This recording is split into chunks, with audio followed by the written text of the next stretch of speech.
principal de la Universidad Católica, el especialista, profesor auxiliar de la Universidad Católica, que es una cuestión de tiempo en realidad, ¿no? Nada más. Él ha hecho sus estudios inicialmente en esa misma universidad, donde se graduó como licenciado en filosofía con una tesis sobre Aristóteles, un tema vinculado a la luz y al intelecto agente, que tendría una historia ulterior en la filosofía medieval. Más tarde presentó una tesis de magíster sobre Suárez, el concepto no objetivo. Suárez, estoy bien informado, Suárez es un filósofo jesuita del siglo XVI, cuya obra emerge a partir de lo que la escolástica había logrado. Y finalmente una tesis doctoral presentada en la Universidad de Buffalo de Nueva York, Tomás de Aquino como representacionalista, la ontología de la especie inteligible. Esos títulos revelan que sus intereses filosóficos están a medio camino, se lo puedo decir, entre la epistemología y la metafísica.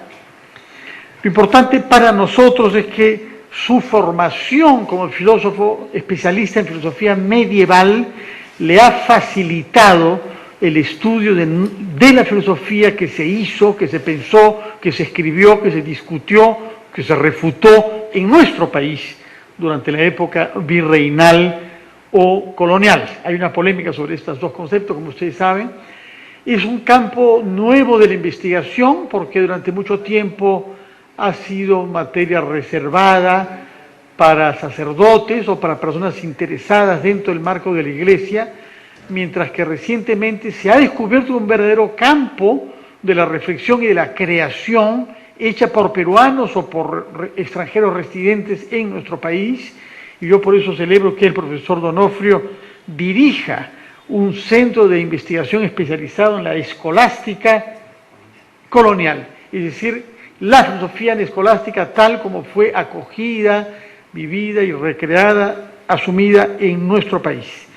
Dejo entonces al profesor Donofrio con el uso de la palabra. Muchas gracias, buenas noches. Es un placer estar por aquí con ustedes para poder compartir algunos de los alcances de las investigaciones que he estado realizando.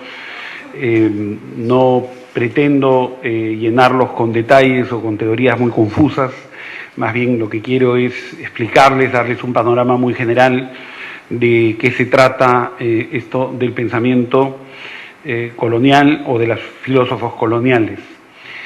Muy probablemente, si han oído hablar de la colonia, han oído hablar de la colonia a través de historiadores, fundamentalmente, y quizás secundariamente, pero no por eso menos, a través de literatos, es decir, de gente que se ha preocupado sobre obras producidas en la colonia o sobre la literatura que se pudo haber escrito en la colonia, dentro de los marcos del siglo XVI al siglo XVIII, ¿no? El siglo XIX viene nuestra independencia. Entonces, muy poco se ha hablado acerca de la filosofía. Recientemente se ha hablado, y vamos a comentar ahora algo más.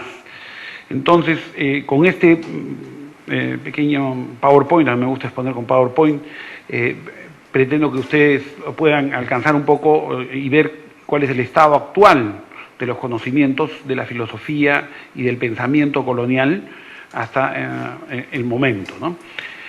No les prometo, sin embargo, mucho, porque desde ahorita les digo, el estado actual es que no se ha hecho mucho.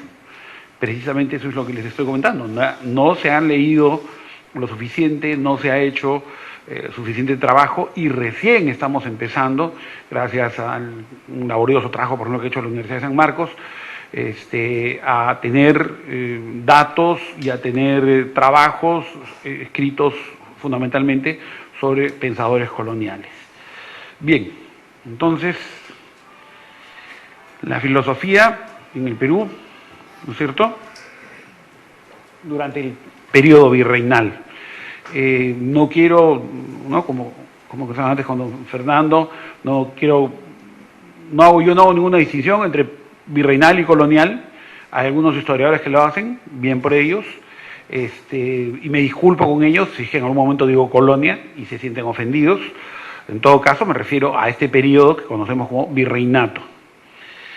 Yo les pregunto a ustedes, ¿quiénes son estos pensadores? Jerónimo de Valera, Leonardo de Peñafiel, Juan Pérez de Menacho, ahí dice Penacho, no dice nada porque no he puesto nada, tendría que ser Juan Pérez de Menacho, no es Penacho, Diego de Avendaño, y al último, quizás lo conozcan, Juan Espinosa Medrano, conocido como el Lunarejo, creo que este es el más conocido de todos. Pero los otros 4 son muy probablemente ilustres desconocidos. En cambio, yo les voy a preguntar acerca de los siguientes pensadores. Juan Pablo Vizcardo y Guzmán, Hipólito Unanue, Toribio Rodríguez de Mendoza, José Quijano y Carrillo, y quizás el más desconocido, Pedro Peralta y Barrionuevo. Estos nombres sí los han escuchado hablar. Estoy seguro que por ahí en algún momento han escuchado hablar de estos nombres. ¿Y esto por qué? Porque estos nombres están vinculados a estos señores. Es decir, están vinculados al momento de la emancipación. Es a causa de la emancipación que los otros señores fueron olvidados y estos señores fueron eternamente recordados y serán eternamente recordados. ¿Por qué? Porque es a partir de la emancipación que comienza programáticamente, sistemáticamente, un olvido de lo que podemos llamar la cultura colonial. Y durante mucho tiempo se habla, ¿no? El hablar común de la gente es que los españoles vinieron acá a robarse el oro de los incas, ¿no? Y cuando decimos nosotros, aún se suena peor. Los españoles, ellos, los de allá, que son otros, vinieron acá a robarnos nuestro oro. Y entonces nos sentimos identificados con los incas, como si no tuviéramos nada que ver con los españoles, y por lo tanto nos sentimos identificados con los libertadores y los que nos sacaron de esa esclavitud, como se habla en nuestro himno nacional, ¿no? Nadie va a negar los abusos cometidos por los españoles, ni tampoco que se llevaron el oro, pero lo que sí tenemos que entender es que así como en la historia de la humanidad muchos pueblos se mezclaron los pueblos españoles con nosotros y tuvimos nosotros la suerte, buena o mala, de ser un pueblo mestizo, una mezcla de españoles con americanos. Y los americanos somos nosotros, y ellos son nuestros padres. Así no nos guste nuestro padre, es nuestro padre, ¿no? Y nuestra madre, ¿no es cierto?, es acá la tierra, y nuestros padres son ellos. Bien, entonces, ¿quiénes fueron estos señores desde el principio? Fueron los primeros filósofos peruanos.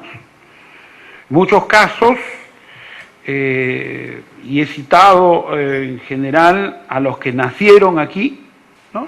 En muchos casos estamos hablando de españoles que vinieron muy jóvenes aquí, cuando habían terminado su doctorado, cuando estaban terminando su doctorado, y se quedaron a vivir acá, y en algunos casos se regresaron, pero se les puede llamar ya filósofos coloniales, porque su periodo de trabajo fue aquí.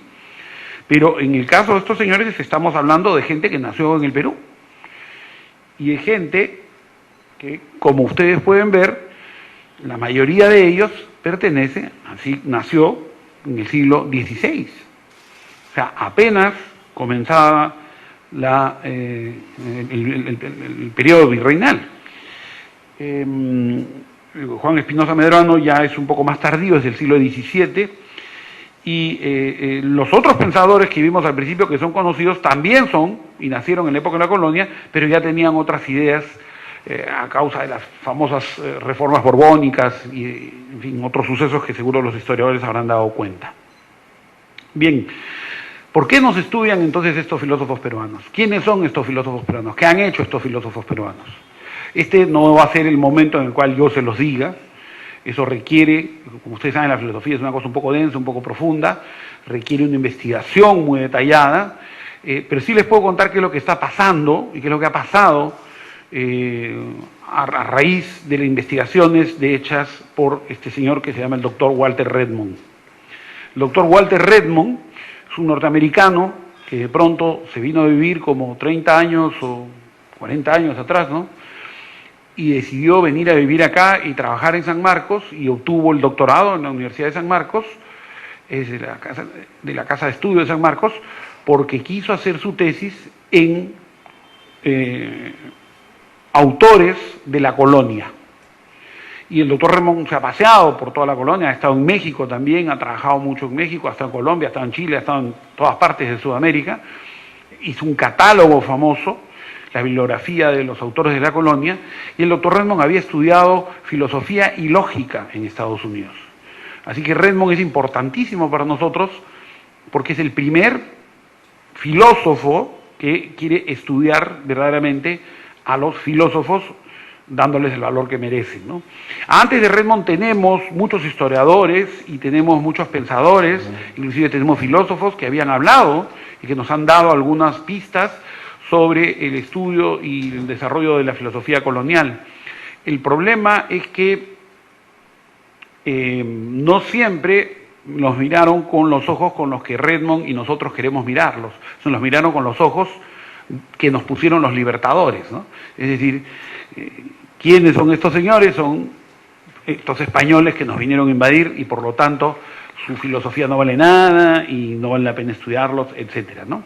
Por suerte hoy en día tenemos muchos eventos, ¿no? Por ejemplo, este es un coloquio que hubo la vez pasada en la Católica, donde se está estudiando la persona y los problemas de la filosofía social en la época colonial.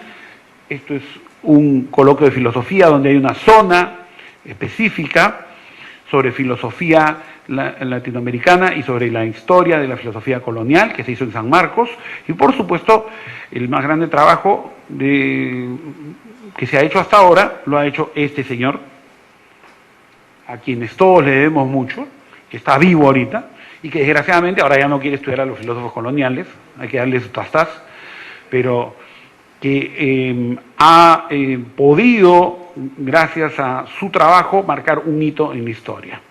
Nos referimos a José Carlos Bayón, profesor de la Universidad de San Marcos, quien ha publicado un libro después de 20 años de estudio, que es este que está acá.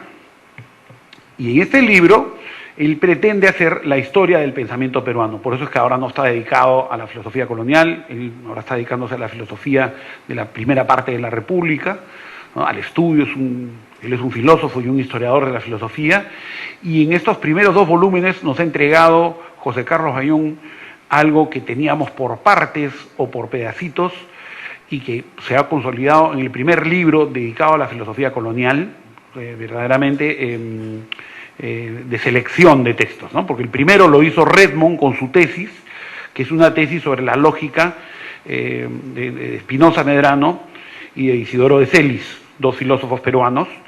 Ese es el primer libro sobre filosofía peruana, en serio, que se hizo, y el segundo es prácticamente el libro de Bayón. Los demás tenemos una serie, en el camino tenemos una serie de artículos del mismo Bayón y de otros filósofos de la Universidad San Marcos, sobre todo, que es donde ha habido más estudiosos, y este libro ha marcado un hito, les digo, porque es una selección de textos, traducción de estos textos filosóficos con artículos de comentarios, ¿no? Yo estoy trabajando, por ejemplo, con uno de los autores, que es Mirko Pretel, y también con el profesor Katayama, quien está colaborando con nosotros de vez en cuando. Él todavía es profesor en San Marcos, y gracias a Dios ellos todavía están dedicados a esta labor, que como van a ver es un poco pesada y un poco complicada. ¿Por qué digo esto de que es tan pesada la labor, de que es tan complicada, de que la gente no quiere estudiar? Vamos a ver cuáles son los prejuicios para el estudio de la filosofía colonial. ¿Ok? ¿Qué prejuicios tenemos? En primer lugar, como es una filosofía muy apegada a la filosofía medieval, ¿no es cierto?, es una mezcla de teología con filosofía, o sea, se le achaca lo mismo que se le achaca a la filosofía medieval, y por lo cual durante mucho tiempo no se ha estudiado la filosofía medieval. Hoy día, por supuesto, gracias a Dios, la imagen ha cambiado. Grandes estudios de filosofía medieval que están saliendo a la luz, lo cual también hace que se interesen por nuestra filosofía colonial. Se dice entonces que es una mezcla de teología con filosofía, no es verdaderamente filosofía. Ustedes deben de haber escuchado eso, desde la época de San Agustín hasta los últimos filósofos, Duns Scoto, Guillermo de Ockham, lo que tenemos son teólogos que estudiaban filosofía y que utilizaban a la filosofía como sierva de la teología y que por lo tanto su filosofía está contaminada por ideas religiosas o ideas teológicas. No vamos a negar eso. Lo que vamos a decir es si es realmente ese un prejuicio por el cual tengamos que dejar de leer tanto a los filósofos medievales como a los filósofos coloniales. No sé si ustedes saben, pero hay un famoso filósofo que se llama Aristóteles, que es considerado como el paradigma de los filósofos. Nadie dudaría que Aristóteles es un filósofo, y Aristóteles pensaba que los planetas, que ven ustedes ahí, que giran en círculo alrededor del centro de la Tierra, eran seres vivientes.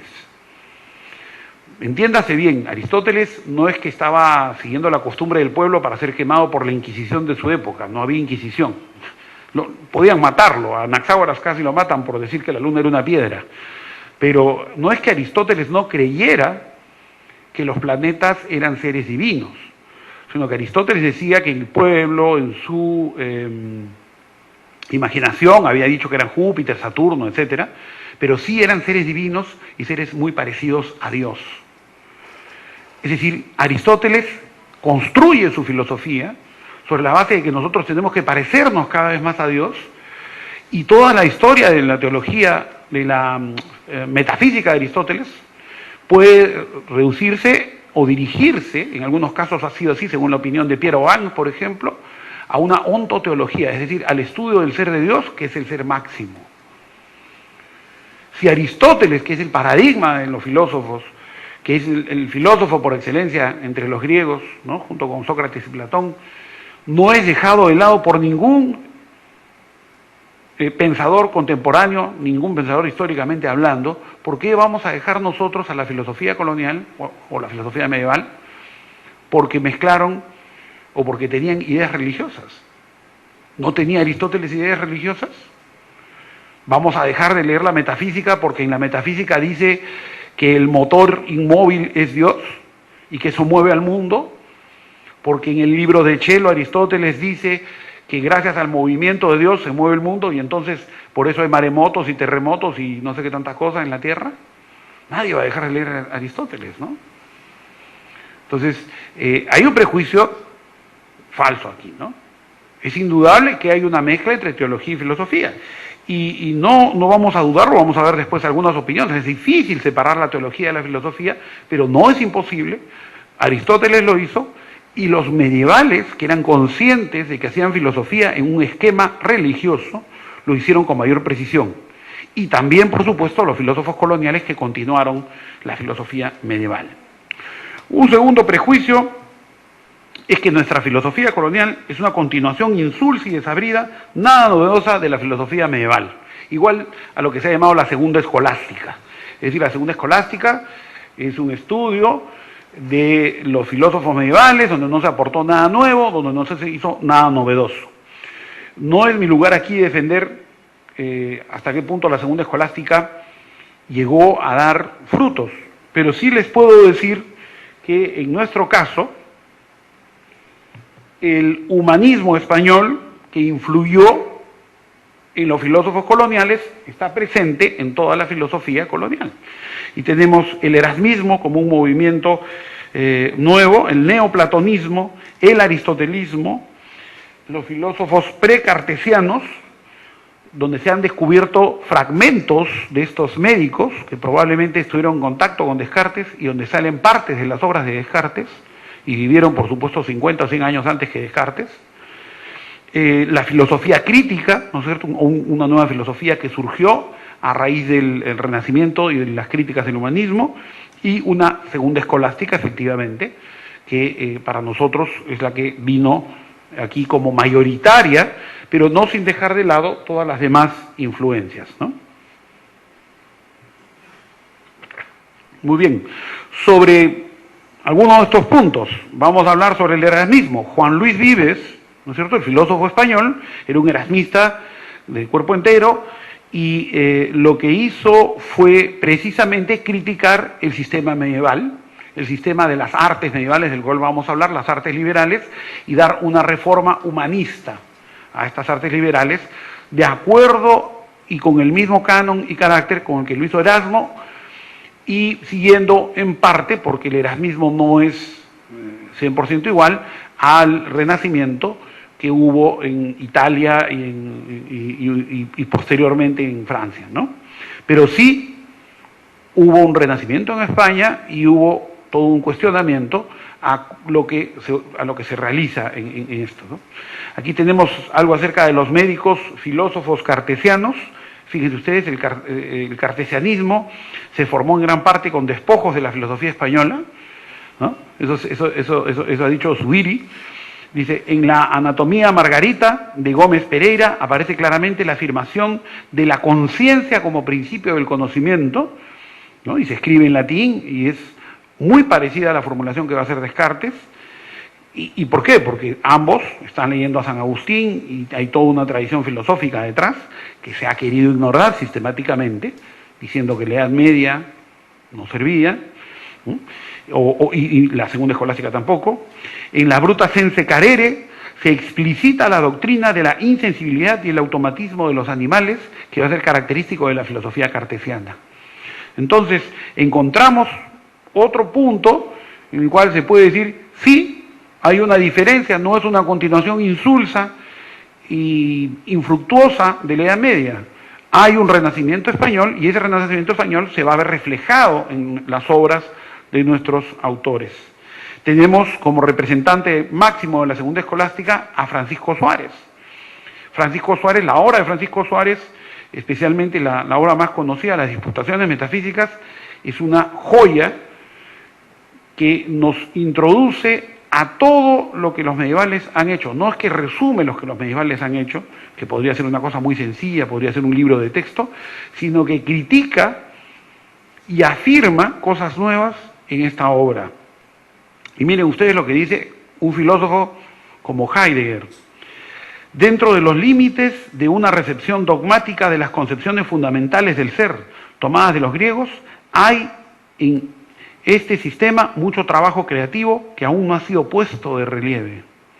En su formulación escolástica, lo esencial de la ontología griega pasa a la metafísica y la filosofía trascendental de la época moderna por vía de las Disputaciones Metaphysicae de Suárez y determina todavía los fundamentos y fines de la lógica de Hegel. Es decir, el gran filósofo Heidegger nos dice, no sé qué les pasa a ustedes chicos, pero hay que leer a Suárez. Y hoy día, cuando ustedes entran a un curso de filosofía moderna, lo primero que leen es Descartes. Y cuando ustedes llevan un curso de filosofía medieval, lo último que leen es Santo Tomás, Duns Scotus u Ockham.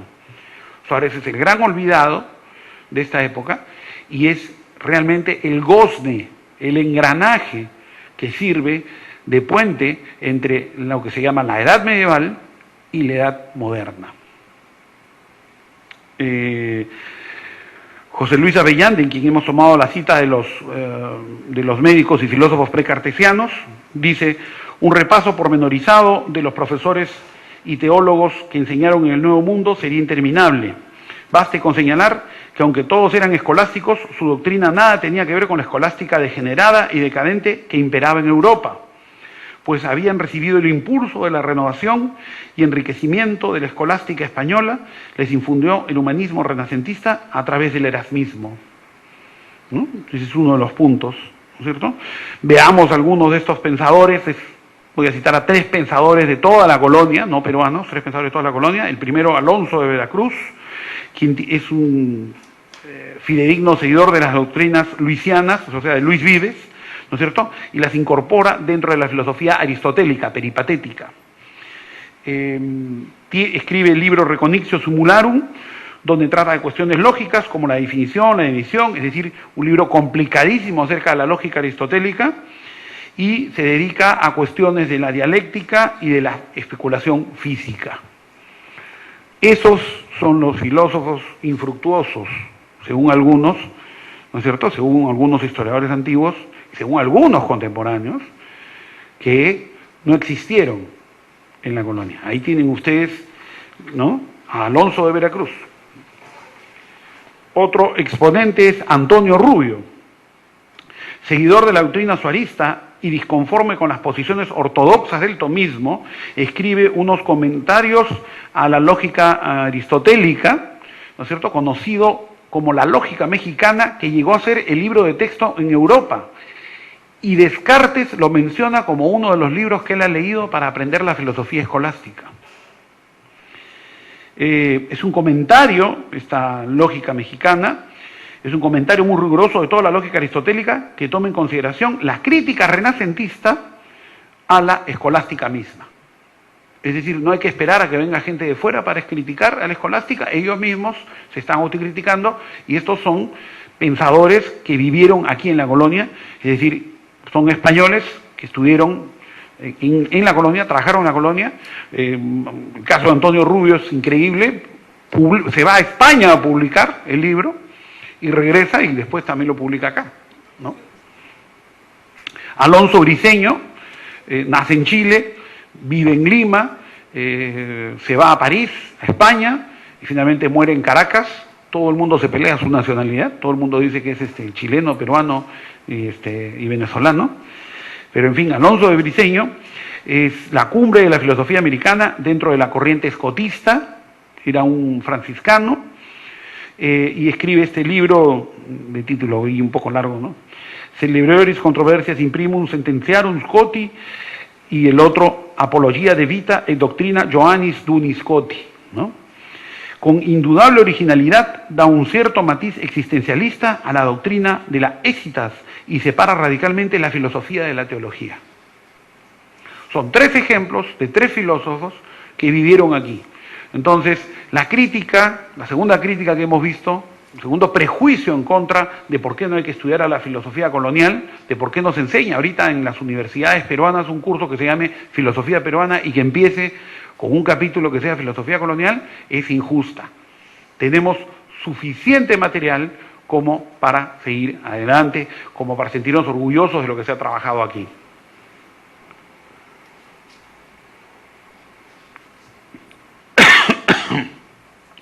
Un tercer prejuicio.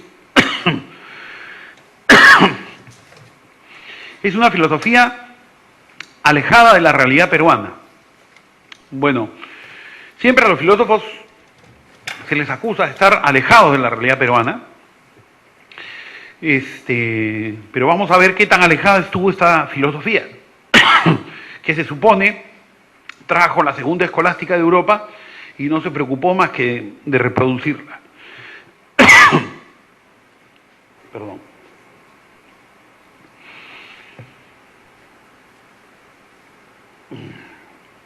Ahí está es una filosofía alejada de la realidad peruana, ¿no?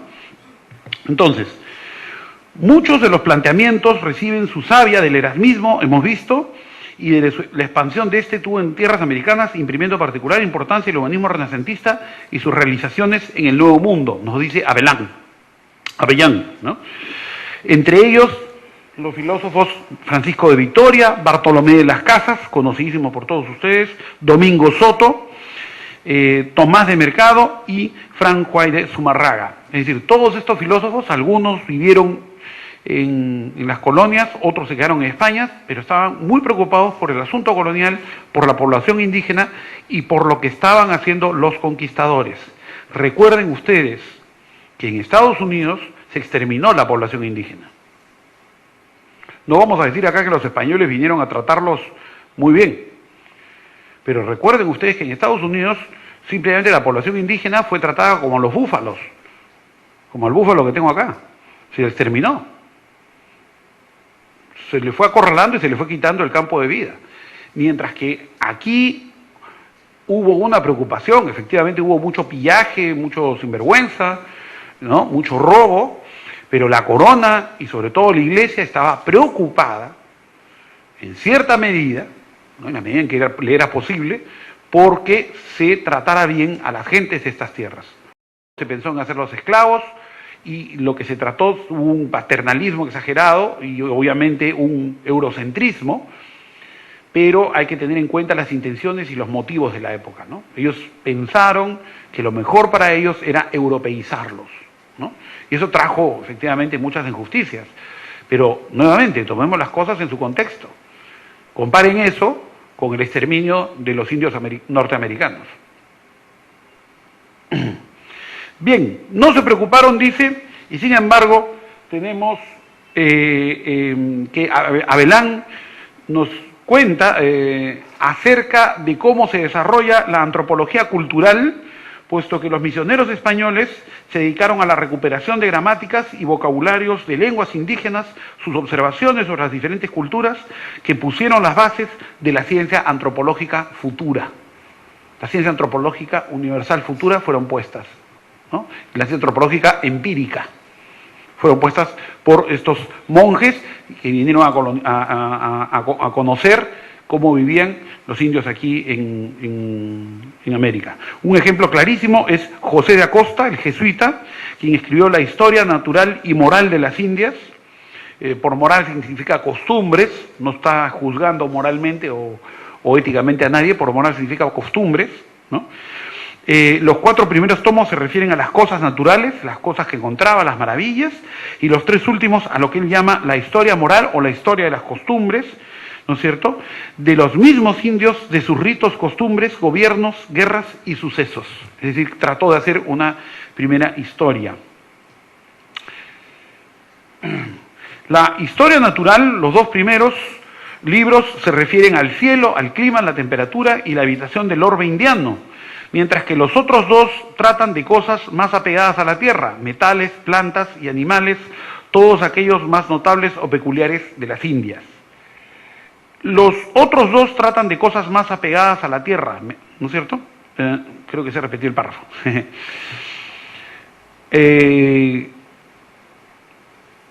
Bien, hay un supuesto en el desarrollo, hay un supuesto en su desarrollo, todo un orden jerárquico del universo, que obviamente le viene dado por su formación medievalista, por su formación de segunda escolástica, ¿no es cierto?, que él trata de reflejar una cierta organización unitaria de la realidad visible en la estructura jerárquica de la misma.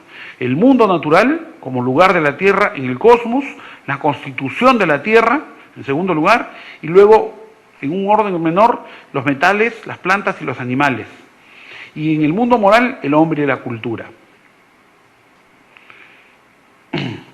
En esta estructura jerárquica hay una necesidad racional que encadena las diversas partes del mundo con las que Acosta se sitúa en un nivel de explicación positiva de los hechos, representando un nivel científico muy moderno para su época. Busca un acuerdo entre naturaleza y cultura, o sea, algo totalmente novedoso para la época, ¿no?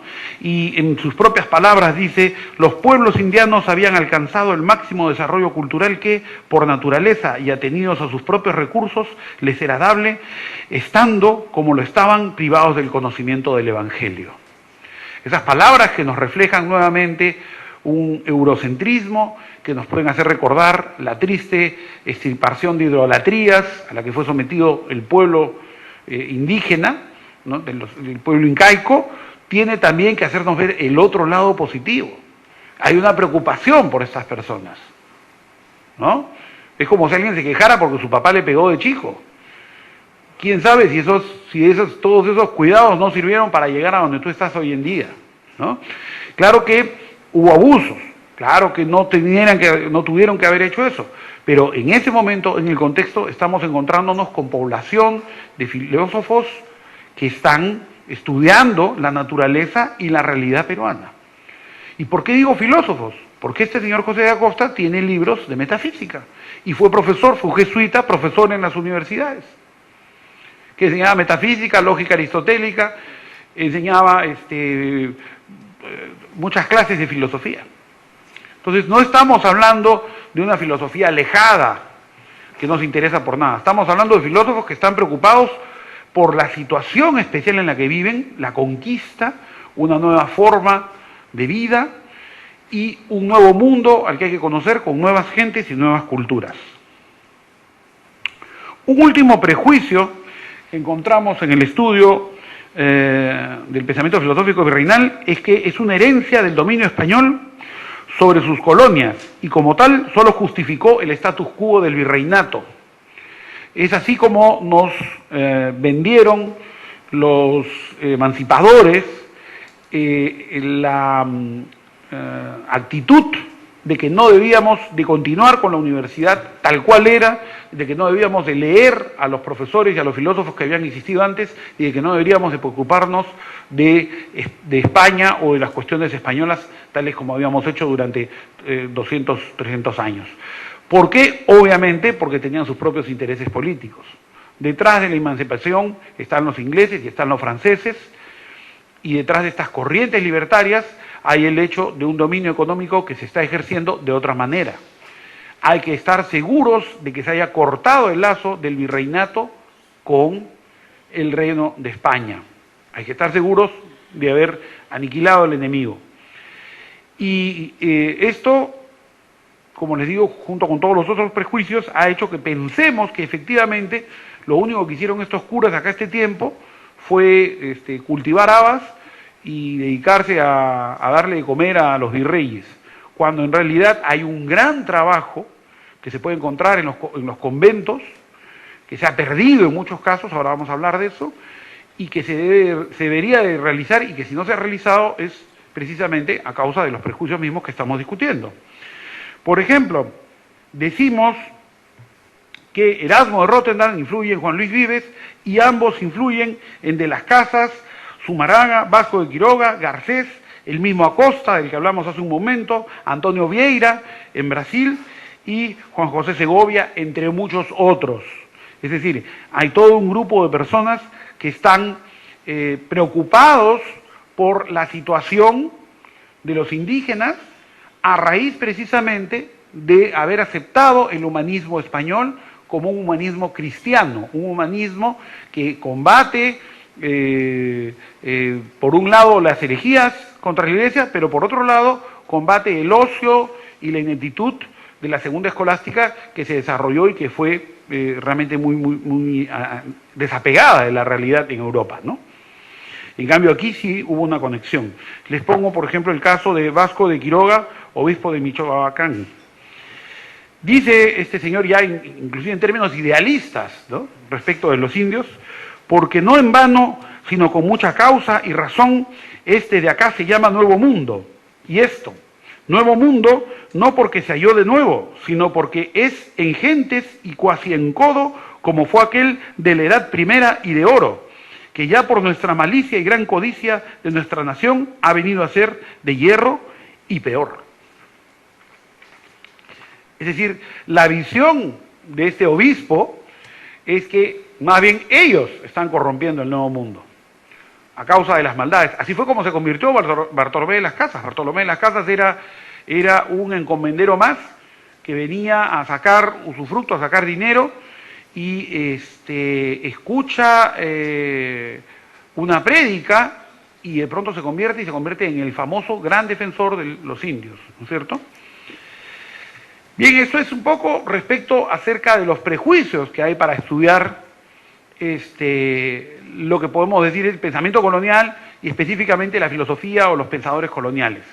Pero no vamos a decir que todo es lindo y bonito y que a partir de ahora vamos a ir corriendo a estudiar, vamos a meternos todos al convento de los Descalzos o al convento de San Francisco, o si nos dejan entrar los dominicos, al de los dominicos, porque efectivamente hay problemas. No es tan fácil estudiar esa filosofía. Vamos a ver qué dificultades hay para el estudio de la filosofía hecha durante el virreinato. En primer lugar, los libros suelen estar mal conservados en repositorios inapropiados, muchas veces apolillados y expuestos a la humedad, y, disculpen la repetición, apilados dije, y expuestos a la humedad y a las polillas. Además, los libros se han convertido en piezas de arte, joyas de valor razonable. Un libro puede costar $1000, una cosa así. Y son buscados por muchas bibliotecas en el mundo, que sí están preocupados por el estudio de estos libros, no como joyas solamente, sino por el contenido.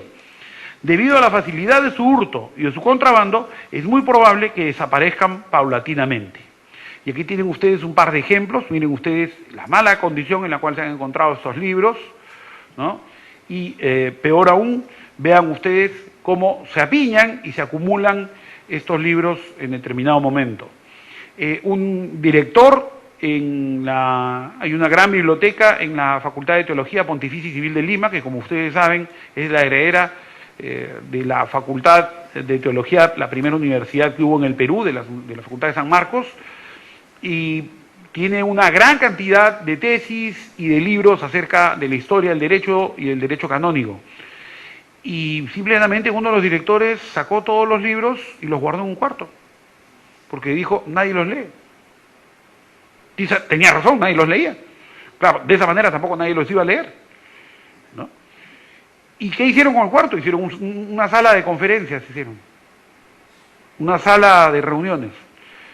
Entonces, por suerte, el nuevo director del Seminario Santo Toribio, en conjunto con nuestro querido amigo, el profesor Clever Díaz, de Brasil, han organizado, catalogado y repuesto a la biblioteca, y ahora está totalmente asequible, y han recuperado muchos libros, les han dado algún tratamiento. Pero ni el director, ni el profesor Clever, que es filósofo y teólogo, son libreros. Han hecho lo que han podido.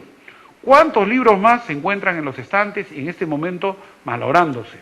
Los invito a que den vueltas por los conventos, por algunos colegios de las antiguas órdenes en Lima, y desgraciadamente no es ya ni siquiera a propósito, no tienen ni los recursos económicos, ni la iniciativa, ni la voluntad tampoco de que esto funcione. ¿Por qué? Porque no hay un interés.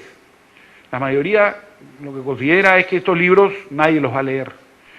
Cuando estuvimos con el grupo de investigación en San Francisco, que se ha portado excelente con nosotros, el convento de los descalzos, es decir, ha sido la colaboración máxima con nosotros, dos padres, que han vivido ahí todo su tiempo, pasaron dos viejitos, se nos acercaron y nos dijeron, ¿para qué hacen esto? O sea, a nadie le interesa. O sea, dos personas del mismo convento, ¿no? Y es que había un estudio y una forma de vida en el siglo XVII, en el siglo XVIII en el Perú, que hoy ya no se encuentra, que fue severamente cortada por estos prejuicios que, como les digo, no crecieron naturalmente, sino fueron sistemáticamente implantados en nuestra población. Olvídense de los españoles, olvídense de todo lo que tenga que ver con España y olvídense de la Edad Media. Otra de las dificultades que tenemos, aquí tienen los libros, como les digo, ¿no?, bien guardaditos para poder nunca ser leídos. Otras dificultades para el estudio de la filosofía hecha durante el virreinato es que son muy pocos los que están de estos libros relativamente bien conservados. Como ven, muchos han sido carcomidos por la humedad, las polillas, pero poquísimos los que están catalogados. Es más, solo hemos conocido 4 bibliotecas catalogadas. El resto de las bibliotecas no están catalogadas, o se ha perdido los catálogos, y si existen los catálogos no son exactos, porque como nadie se preocupa de las bibliotecas, algunos frailes viejitos han estado, por ejemplo, ahí en los descalzos ordenando las cosas y han hecho un trabajo increíble, pero no hay pues una visita regular, ni hay un grupo de estudiosos, ni mucho menos de bibliotecólogos que estén preocupados por la catalogación y el uso de estos libros, ¿no? Además, los guardianes de los libros, muy conscientes de su valor económico actual, pero muy inconscientes de cómo hay que conservarlos, no solo no facilitan la visita a los mismos, sino que incluso la impiden a equipos de investigación acreditados. Nos han cerrado la puerta en 3 o 4 sitios, no voy a estar diciendo dónde, pero más o menos encontramos a alguien así, ¿no? Le falta el hacha nomás, porque nos dijeron, no, en un convento nos dijeron, estamos arreglando nosotros mismos los libros. Yo llegué a entrar al convento y he visto los libros apilados, entré 6 meses después, seguían los libros exactamente en la misma condición, no habían forrado un solo libro, en algunos casos se habían quitado los forros de cuero, de este cuero, porque son libros hechos con forros de cuero de piel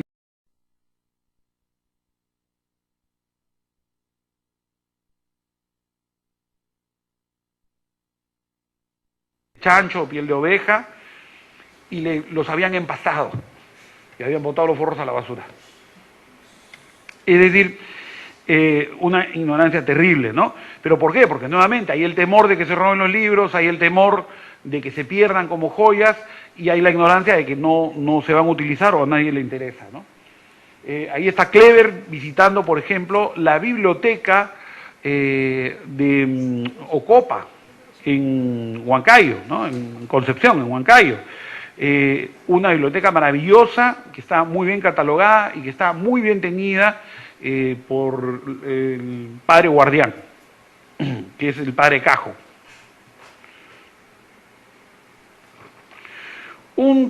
Siguen las dificultades, no crean que esto es sencillo. Ya les he dicho, si no, vendría acá a darles una conferencia sobre algún filósofo. Dificultades para el estudio de la filosofía hecha durante el virreinato. Por último, para estudiar estos libros hay que saber dos cosas muy bien. La primera, latín, pero no cualquier latín, ni siquiera el latín de los romanos, sino que es una mezcla de latín escolástico, que sí es muy sencillo, con toques renacentistas y estructuras hispánicas. Entonces resulta que muchos de estos escritores de la segunda escolástica que han asimilado las críticas de los humanistas, han asimilado el latín de los humanistas, pero piensan en español. Entonces las estructuras que encontramos, por ejemplo, del texto de Antonio Rubio, son estructuras a veces hispánicas, tratando de imitar al latín clásico, que es lo que trataron de hacer los humanistas, pero con terminología escolástica. Entonces, dificilísimo entender a veces qué es lo que han querido decir o hacia dónde va el punto. Hay que entrenarse prácticamente, los que han estudiado latín, ¿no? Están entrenando para poder ser expertos en este tipo de latín, de este tipo de libros. Un segundo punto es, hay que saber mucho acerca de filosofía medieval tardía y de la segunda escolástica. Y el problema con la filosofía medieval tardía y de la segunda escolástica es una filosofía muy técnica. Fue una filosofía, la filosofía medieval, pónganse ustedes a pensar, el mundo estaba lleno de gringos salvajes, ¿no? Vikingos, arrasando con todas las costas de Europa, la gente vivía encerrada en sus conventos, entonces los pocos libros que se escribían eran para entendidos, para gente que sabía hacer filosofía. No es como el caso de los griegos que iban al ágora como Sócrates, ahí se ponían a conversar y después viene Aristóteles y hace sus tratados, los publica, tiene una academia. No, los tratados que se hacían durante la Edad Media son tratados que eran escritos para especialistas, ¿no? Son tratados muy complicados, como decir la obra de Hegel, ¿no? Es decir, no cualquiera puede leerlos. Entonces hay que especializarse en la lectura y en la terminología de esta filosofía. Aquí tienen ustedes unos ejemplos para que vean cómo todo está escrito en latín y más o menos son dos buenas fotos que hemos tomado de cosas que hemos hecho. Este que está acá es de Jerónimo de Valera, un escritor peruano, ¿no? Que está haciendo nuevamente el comentario a las cuestiones universan Aristóteles, o sea, comienzan haciendo una crítica a lo que es la lógica y la dialéctica, después pasan, si tienen tiempo, hacen el segundo tomo, que es un libro sobre la física, y el tercero sobre la metafísica, y eso se convierte en un cursus philosophicus, que es, por ejemplo, lo que hizo yo les he mencionado hace poco José de Aguilar, ¿no? Aquí tienen un libro del padre Leonardo de Peñafiel, peruano, como ustedes ven, y también tienen la Suma Tripartita, el curso Philosophicum. Este es de Nicolás de Olea, ¿no es cierto? Nicolás de Olea, otro filósofo también peruano, como les digo, muy filósofos de la época. Aquí tenemos justo el libro de José de Aguilar, ¿no es cierto? Las tractaciones in prima partem divitome postume, es decir, no es que escribieron unas cuantas obritas, estos tipos vivían en el convento como intelectuales y lo que hacían todo el día era estudiar y escribir libros, hacer comentarios. Y no había que hacer de copista, porque ya se había inventado la imprenta. Lo que hacían es escribían los comentarios a los márgenes, escribían manuscritos, ¿no? Y eso es lo que ocurre muchas veces, que generalmente lo que tenemos son manuscritos más o menos así. No sé si pueden leer rápidamente lo que está ahí. Tampoco lo van a leer lentamente, así que no se preocupen. Es muy difícil, es muy difícil. Hemos encontrado un manuscrito con Clever, buscando en los archivos franciscanos, a los cuales no se puede acceder tan fácilmente. Los padres franciscanos han puesto un sistema, es un poco lento, pero al menos se puede acceder. tienen un archivo en el cual uno va y ve unos catálogos y elige y dice yo quiero tal obra, quiero tal texto, quiero tal manuscrito, y viene a los 2 o 3 días y le traen el texto para que lo revise en una sala especial, ¿no? Las condiciones de la sala no son las más apropiadas, además el sitio no es el más apropiado, pero en fin, se puede, y ahí hemos encontrado un manuscrito de un fraile de apellido Muchotrigo, que no sabemos hasta ahora si es un fraude, parece que no, por todos los detalles parece que no, pero si no es un fraude, podría ser quizá uno de los primeros comentarios a Aristóteles escritos en el continente latinoamericano, ¿no? Y americano en general, porque los griegos no escribían nada. Bien. Tenemos, ¿cuánto tiempo estamos? 10 minutos más. Uy, no, mira, tengo para 3 horas yo. Los filósofos hablamos mucho. Voy a tratar de explicarles un poco, ahora sí, cómo estaban organizadas un poco la época colonial, las escuelas, ¿no es cierto? Entonces, ahí tienen ustedes la filosofía en la época colonial. Vamos a basarnos un poco en el libro de la autora Monal, ella es una cubana, que a pesar del régimen ha escrito y se ha dedicado mucho a la filosofía latinoamericana, aunque con un sesgo político a veces en ciertos comentarios, ¿no? No sé si para que los revise el Políburo o porque realmente lo creía.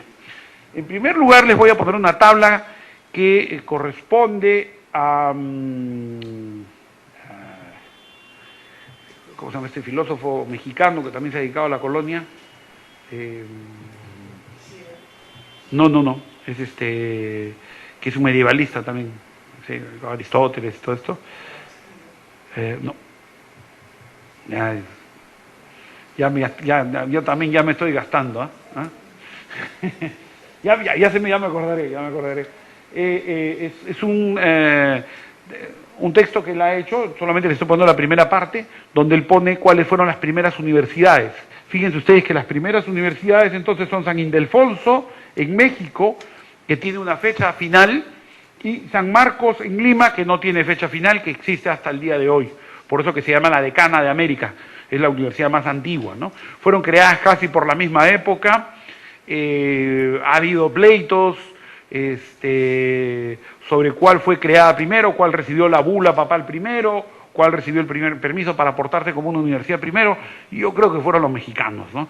Pero, en fin, no está del todo claro. En todo caso, fíjense ustedes, estamos hablando del año 1551, ya teníamos universidades aquí en Latinoamérica. Las primeras universidades en Brasil, no se vayan a caer de sus asientos, son de la década del 1930. Las primeras universidades en Brasil.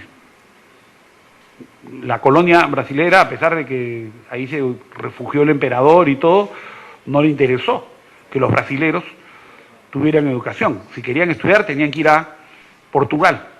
O sea, en el modo de mantener a la población. En cambio, desde que llegan los conquistadores a las tierras americanas, vienen con estos frailes que lo primero que se dedican es a evangelizar y a comenzar a construir colegios con el modelo escolástico, por supuesto que es el que ellos tenían, ¿no? 3 fueron las tendencias que monopolizaron en lo fundamental la enseñanza de la filosofía en América y en consecuencia también las grandes disputas que había entre ellos. En primer lugar, el tomismo dominico, ¿no es cierto? El tomismo de los dominicos. El escotismo franciscano, ¿no? Juan Duns Escoto, defendido, y el suarismo, aunque es derivado del tomismo, jesuita, pero que tiene, como les dije, una doctrina propia, no acepta 100% todo lo que dice Santo Tomás, y en muchos casos tiene rasgos nominalistas y escotistas. Aunque los franciscanos habían logrado, los primeros que vienen son los primeros en venir, ¿no es cierto? Fueron los dominicos, y ahí es donde nace la Universidad de San Marcos, ¿no es cierto?, en el convento Santo Domingo.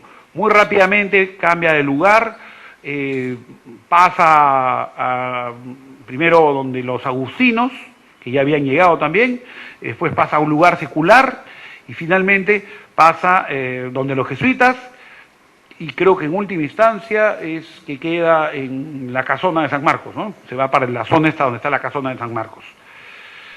Bien, aunque los franciscanos habían logrado que se fundaran cátedras de escotismo en distintos centros de educación superior, habían otras universidades que se fundan posteriormente, pero que no tienen el rango de la universidad. Los títulos los entregaba la Universidad de San Marcos, ¿no es cierto?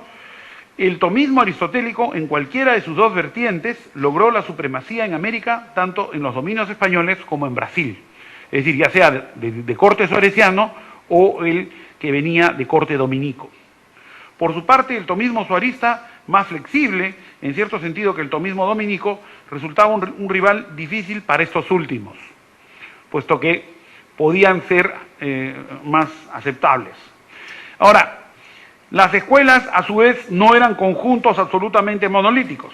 En ellas se manifestaban a veces diferentes matices. Los jesuitas, por ejemplo, no siempre aceptaron los planteamientos de Suárez. En ciertas cuestiones se inclinaron por las tesis de Molina, ¿no es cierto?, que más bien era el enemigo de los jesuitas. Además de figuras como Vázquez, ¿no?, que no dejaban de tener relevancia.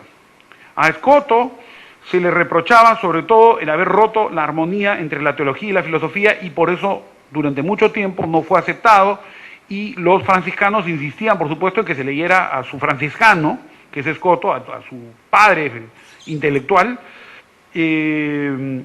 pero distanció la teología y la filosofía una de otra, y hasta los mismos escotistas esta tesis no llegó a tener tanto fundamento porque ellos mismos tuvieron que olvidarla para poder hacer filosofía y seguir haciendo escolástica, ¿no?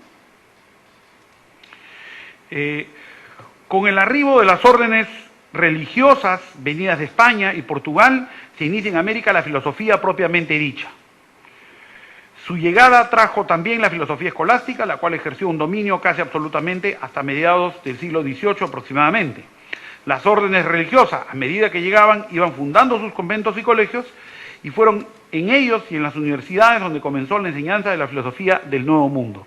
Había una gran bronca entre las órdenes religiosas y por tener los monopolios acerca de las universidades y de los colegios, por educar a la gente, a pesar de que la población que se educaba, como ya deben de haber escuchado por Pedro Gibbovich, ¿han escuchado a Pedro Gibbovich?, era muy poca. Pero esa poca población, ¿no es cierto?, daba prestigio a los colegios, y por eso los frailes se peleaban un poco a los pocos estudiantes que habían. Los frailes, por supuesto, se educaban también a sí mismos y a los mismos seguidores de la orden, ¿no? Pero la educación iba hacia los seculares.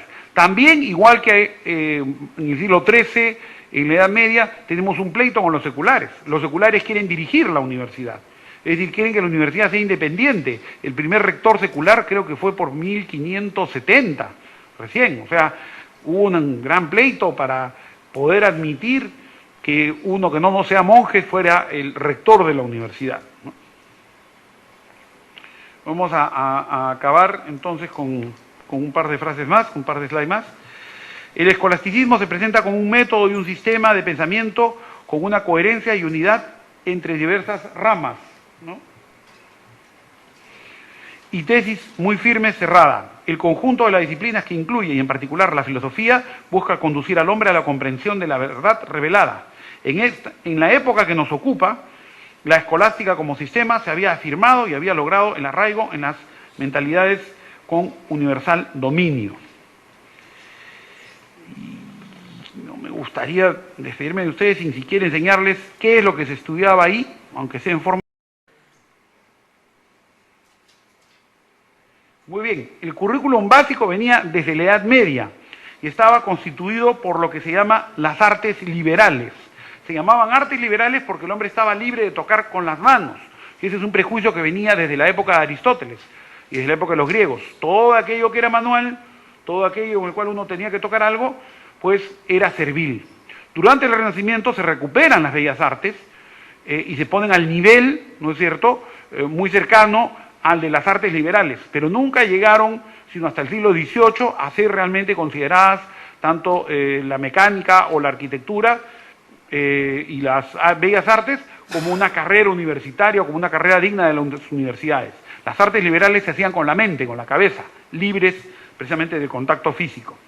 Y las artes liberales son el llamado trivium, ¿no es cierto?, dialéctica, gramática y retórica, y el quadrivium, que eran 4 ciencias matemáticas. Ustedes ven ahí música y astronomía, pero no se estudiaba la música como compases, sino se estudiaban las relaciones matemáticas entre los números, y se estudiaba la astronomía como el movimiento geométrico matemático que había en el cosmos, ¿no?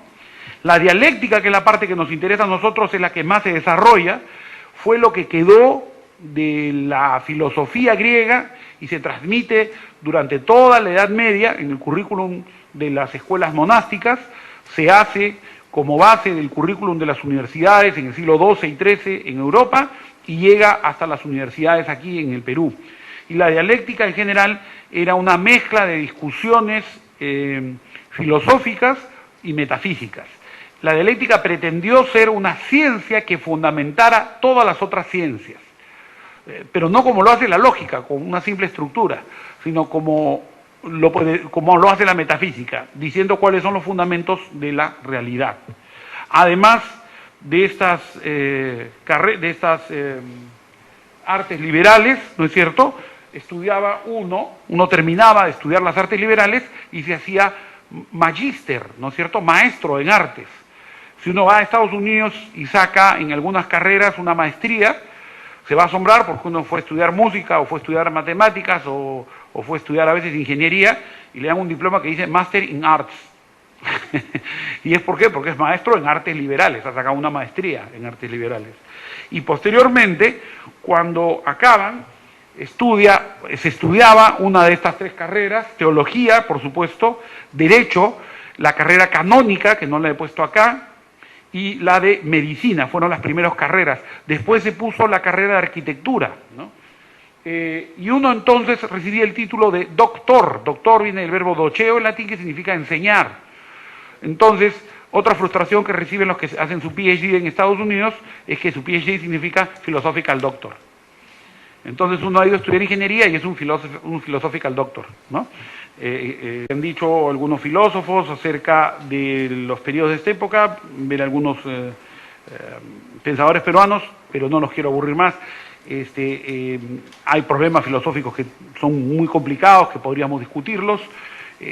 Si tienen más bien alguna pregunta, sería bueno que la hagan. Voy a parar en este momento. Gracias.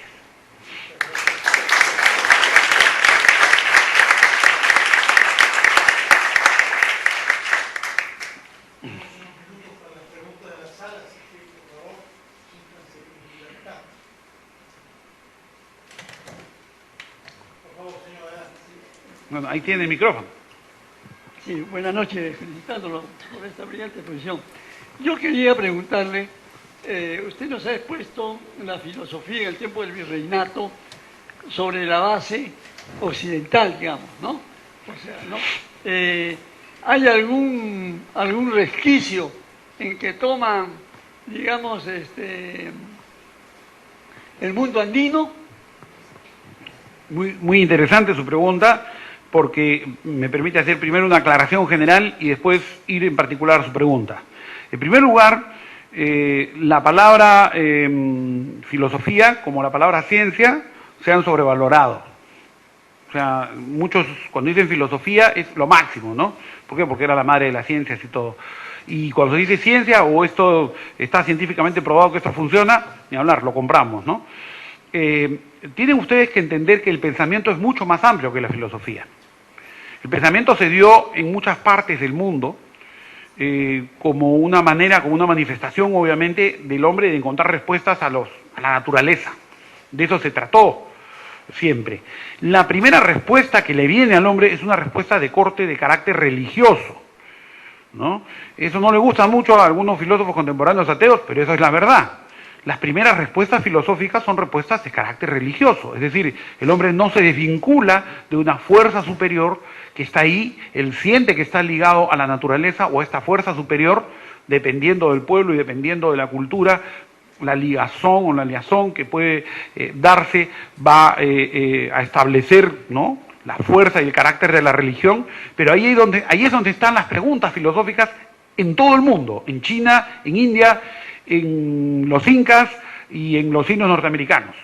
Entonces, la filosofía lo único que es un camino que coge un determinado rumbo que después marcó la sociedad occidental y que surge en Grecia y después, por la conquista que hacen los romanos, se queda en Europa, ¿no es cierto? Estuvo durante mucho tiempo en los pueblos árabes, y es ahí donde se desarrolló del siglo VIII hasta el siglo XI, XII, mucho mejor que en Europa. En Europa eran unos salvajes,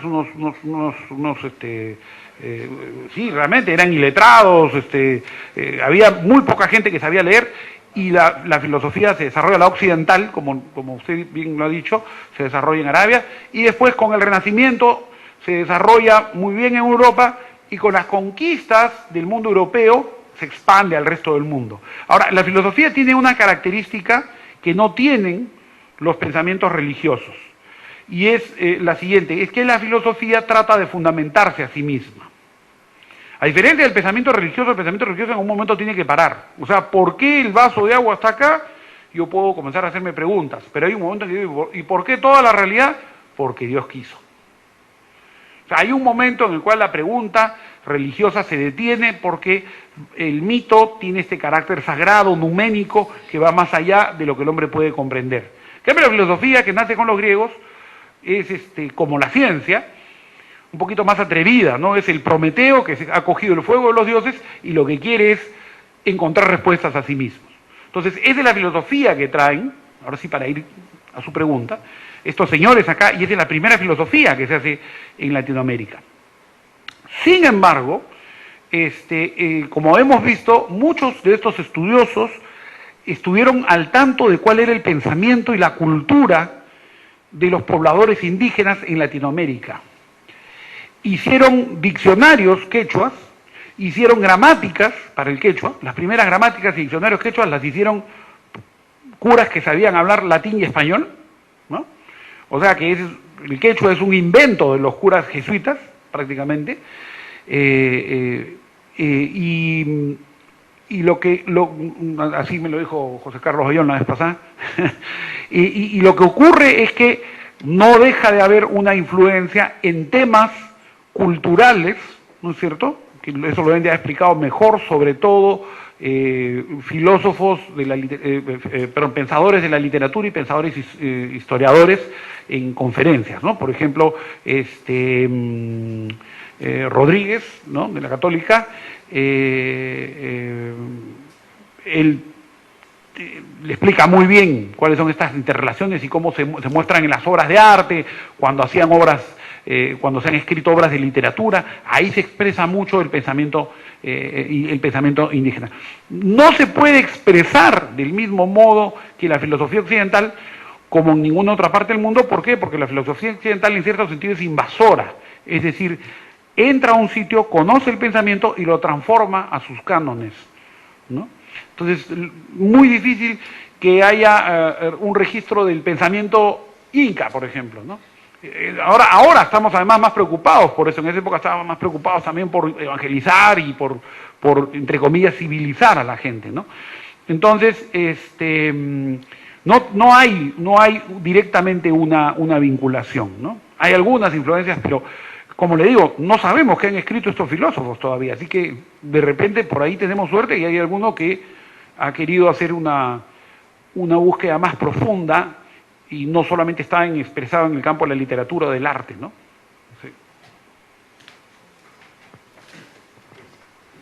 Sí. Doctor, ante el movimiento que genera las casas, cuestionando el derecho a la conquista de los pueblos indígenas, el Estado español reacciona, ¿no?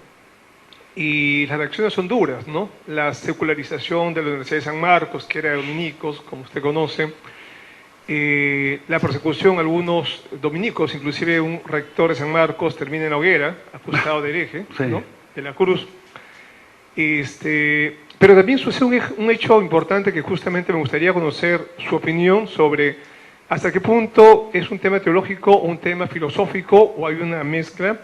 Cuando veo que ante esta actitud evangélica de los monjes dominicos que cuestionan esa situación, surge también otro monje que escribió un texto conocido antiguamente como el Anónimo de Yucay, ¿no?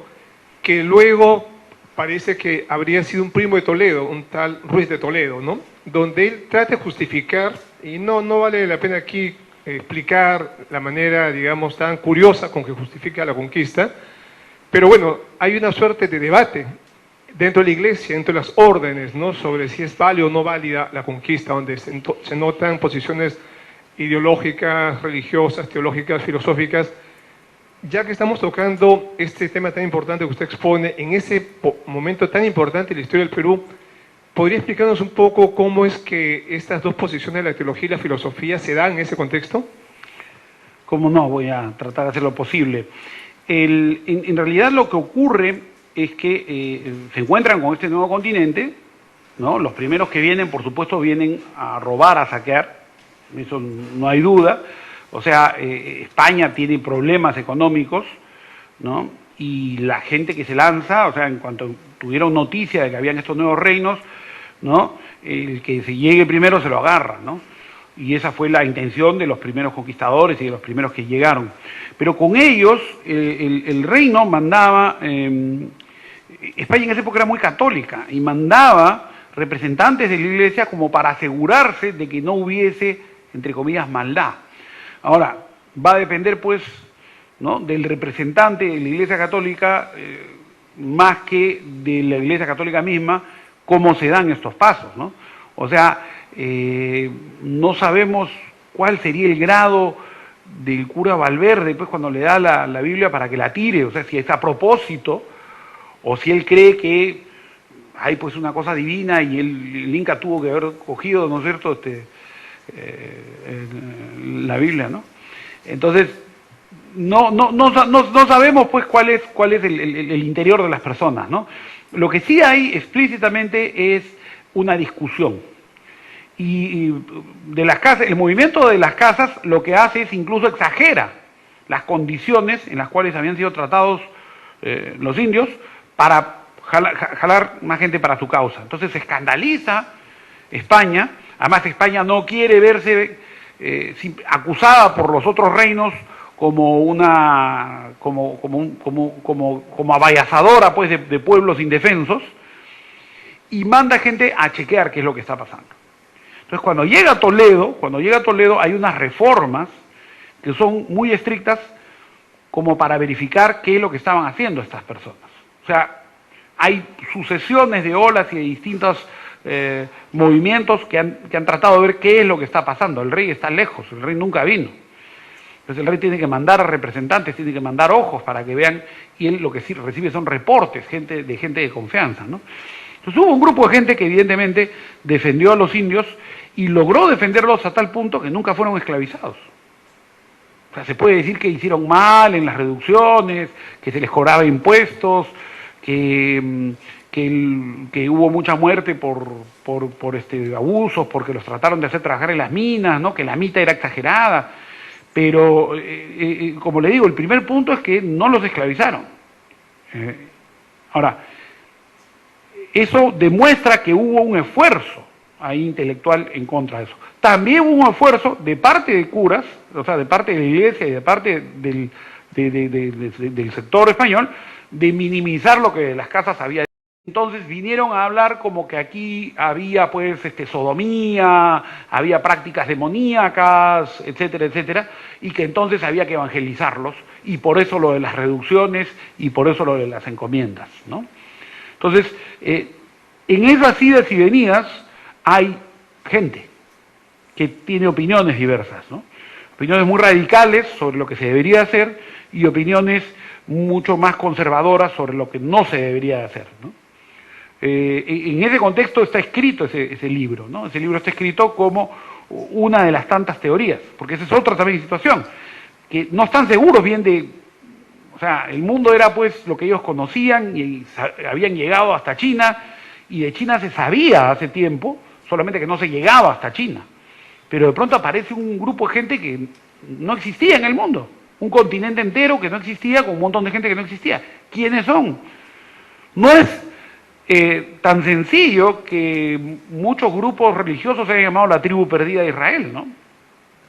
Es algo que coincide con lo que está pasando en Europa, o sea, la visión de que es la tribu perdida de Israel, de que son los pobladores del paraíso, es decir, esta ideologización también de los pobladores andinos y que quieren defender eso, ¿no?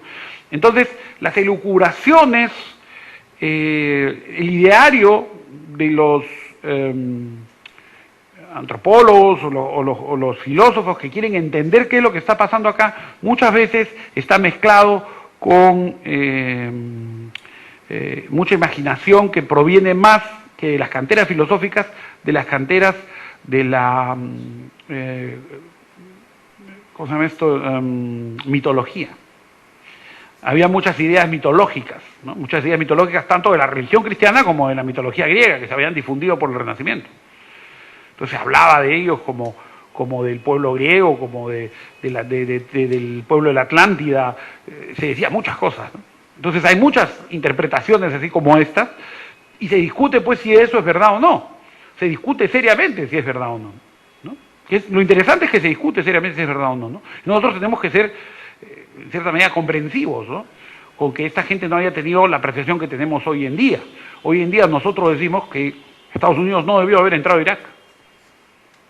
No tenía nada que hacer Estados Unidos en Irak. Hay gente que todavía cree que sí, ¿no? Pero en realidad no hay ninguna justificación.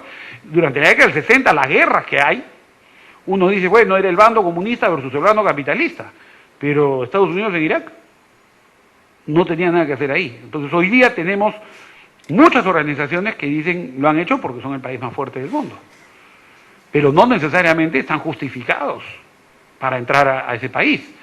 Ese tipo de conciencia no había en esa época, ¿no? En esa época los fundadores de doctrinas políticas, económicas, de cómo hay que gobernar el mundo justamente, de cómo hay que tener relaciones internacionales, son Tomás de Mercado, el mismo Suárez. Hay muchos filósofos de la segunda escolástica española que están preocupados por qué hay que hacer con estas nuevas colonias y cómo hay que repartir justamente las riquezas en el mundo, ¿no?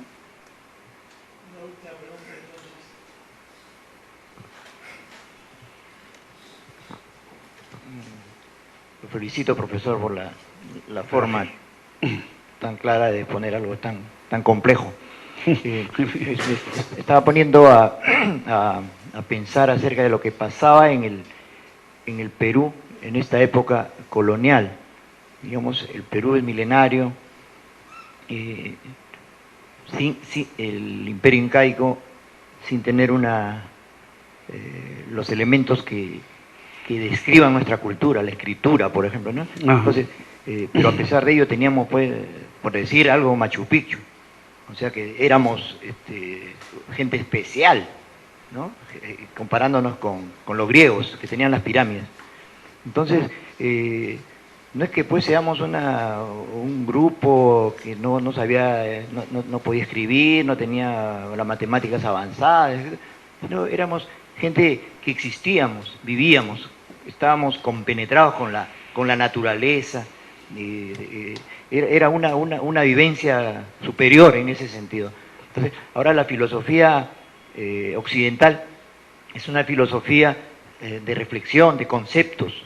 Entonces, nosotros, no sé cómo llamar lo que teníamos milenariamente y llega hasta la colonia, pero cosa andina, ¿no? Era más vivencial, todista, holística. Entonces, eso se unió con la filosofía occidental y es todo lo que usted nos está describiendo. Entonces, yo creo que la dificultad está en que no hay algo escrito por gente pues andina, los pensadores, no sé cómo llamarlos, pero esta gente que arquitectos, ingenieros, que no con los títulos occidentales, pero sí con la jerarquía que nos da pues tener un Machu Picchu, sin ello. Entonces yo creo que quisiera que usted me refiera el medievo peruano, lo estamos viendo desde ojos españoles, pero como no teníamos escritura, como no teníamos, es imposible, digamos, describir nuestra historia de pensadores o de filosófica, llamándolo entre comillas, algo similar como cuando un profesor peruano que estaba estudiando en China, en Shanghái, viene acá y dice, el problema que tuve en el Perú fue que con toda mi filosofía china que yo sabía, fui a un congreso filosófico occidental y era otra forma de pensar. O sea, yo no podía entrar a esa discusión, me refiero. O sea, que lo chino con lo occidental. Igual creo que podría estar pasando entre lo andino con la filosofía occidental. Digamos, esa dificultad, no hay patrones, no hay lenguaje, no hay la forma pues científicas entre comillas para poder equipararlos, ¿no? Entonces, ¿qué comentario tiene ahí? Bueno, en primer lugar, lo que usted dice es una cosa que es muy difícil de consolidarlo, porque sus ojos no son ojos andinos. Usted es un occidental.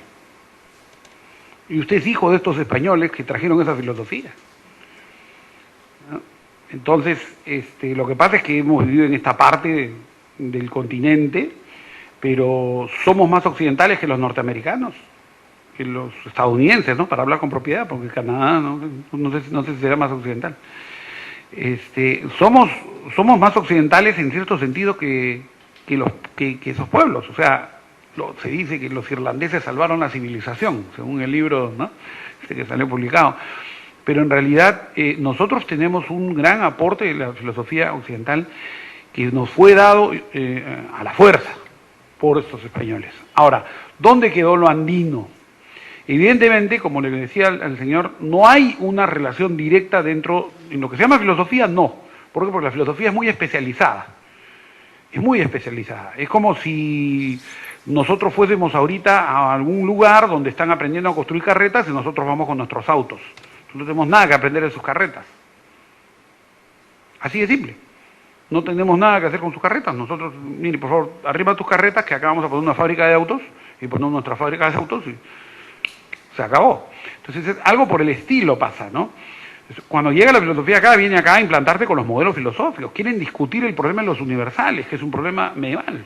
Quieren discutir el problema teológico de la controversia de Auxilis, es decir, si en el momento en el que yo decido, Dios me permite la acción o no me permite la acción.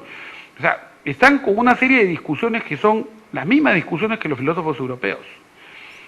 Pero, como le decía el señor, algo tienen que haber influido la gente que está acá, porque esta gente estuvo preocupada por la gente que vivía acá. Ese reflejo no lo hemos encontrado en la filosofía todavía, porque todavía no hemos estudiado a profundidad estos filósofos. Le estoy diciendo, el único libro que hay ahorita, a una excepción de Redmond, que estudió la lógica, es el libro de Bayón, y después tenemos uno que otro artículo por ahí suelto. Entonces, no hay libros sobre filosofía, ya sea de lo andino o de mezcla de lo peruano con lo andino. El trabajo está más en manos de antropólogos y de literatos. ¿Por qué? Porque los literatos ven las expresiones artísticas y los antropólogos tratan de entender el pensamiento del pueblo, pero a partir de lo que encuentran ahora. Ahora, hay escritos que revelan más o menos cómo pensaban el pueblo que podemos llamar andino, que además no es un pueblo. Recuerde que cuando ellos llegaron había una guerra civil, así que los chancas no querían saber nada con los quechuas, y los del norte apoyaron a Pizarro. O sea, Ahí hubo una trifulca de la patada. Ellos aprovecharon la guerra civil y por eso entraron. Entonces no teníamos una unidad popular, no éramos el Imperio Romano, que incluso el Imperio Romano tampoco ha sido una unidad todo el tiempo. Éramos un pueblo que estaba en formación y en ese momento entraron los españoles y simple y llanamente chancan todo. Pero la gente sigue viviendo en su forma de vida y tenemos todavía, ¿no es cierto?, costumbres andinas que pueden revelar un poco cómo es que pensaban estas personas. Hay algunos textos que se escribieron. Ahora, lo que se escribió, o lo que se tradujo, o lo que se copió, o las manifestaciones artísticas de la colonia, es decir, ¿son qué? Son cosas que en realidad ya están escritas por occidentales, ¿no? Y la comparación que usted hace con China es interesante, porque claro, los chinos no, pues. O sea, nosotros nunca hemos conquistado a los chinos, nunca hemos estado encima de los chinos. Si se está entrando, como a Japón ha entrado, la cultura occidental por otras vías, ¿no? Por vía del comercio, por vía de la comunicación. Pero no se entró como entró acá se impuso y se acabó. Entonces, aquí nosotros somos hijos de occidentales y tenemos de andinos porque ha quedado, porque no todo se occidentalizó rápidamente, porque no todo se llenó rápidamente, ¿no? Bueno, muchas gracias, profesor Donofrio. Terminamos con Garcilaso de la Vega, creo, ¿no? Lo que ha dicho usted, nos hace recordar el nombre de su centro cultural. Le agradezco mucho la explicación que ha hecho. Queda usted comprometido a dedicar su carrera a que esos libros sean conocidos y ojalá que se pueda dar una respuesta dentro de un tiempo a la pregunta que ha sido formulada. Muchas gracias. Quedan invitados todos a culminar este ciclo mañana con una conferencia más bien sobre música barroca hecha por José Quesada mañana a las 7 de la tarde. Gracias, profesor, y buenas noches para todos.